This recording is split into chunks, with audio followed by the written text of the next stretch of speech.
দোস্ত আমার তো বিয়ে হচ্ছে না, এত মেয়ে দেখতেছি, কি কারণের জন্য কোনো মেয়ের সাথে আমার বিয়েই হচ্ছে না। তাই নাকি? আমার কাছে বাবা আছে, তোকে তো 2 মিনিটে বিয়ে দিয়ে দিবে। তাই নাকি রে? সে বাবার নাম কি তালি রে? তুই এত প্রশংসা করতেছিস। এ বাবা আর কেউ নয় রে, এ বাবা তেতল বাবা। এ বাবার প্রশংসা আমি শেষ করতে পারবো না, তুই যায় দেখ, চল তোকে নিয়ে যায়। চল।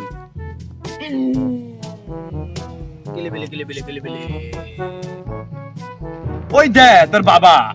বাবা আমাকে উদ্ধার করুন বাবা। বচ্চ উত্তর যেতে হয় না, বাবা ধ্যান মগ্ন আছে, একটু পিছিয়ে বসো, বাবা চোখ খুলবে কিছুক্ষণের মধ্যে। বাবা চোখ খুলবে, বেয়াদবি করে না। বৎস, কি হয়েছে তোমার? বাবা আমার তো বিয়ে হয় না বাবা, আমি এত শত মেয়ে দেখছি বাবা, আমাকে তো কেউ পছন্দ করে না বাবা। বৎস, তোর যে কালা চেহারা, তোকে কোন মেয়ে পছন্দ করবে? বাবা আপনি এ কথা বলবেন না বাবা, আপনি আমার শেষ ভরসা বাবা। এই বিচ্ছে ভাই, এই তেতল বাবার কাছে যখন এসেছিস তখন তোর সমাধান হবেই।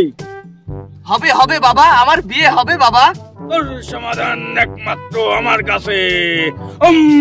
কিলিবিলি কিলিবিলি কিলিবিলি।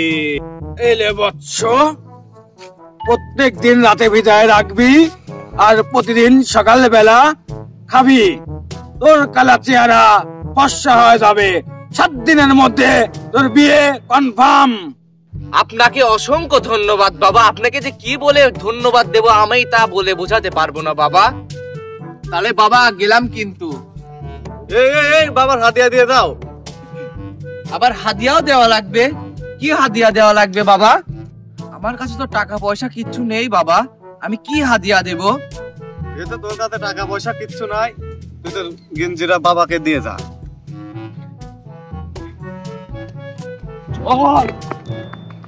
কত আজকে কত? বাবা একটা কাস্টমারে আইছে, একটা গেঞ্জি দিয়েছে হাদিয়া। এই এলাকায় তো আমার ধান্দা পানি হচ্ছে না, এই এলাকার লোকজন তো সব ফকির।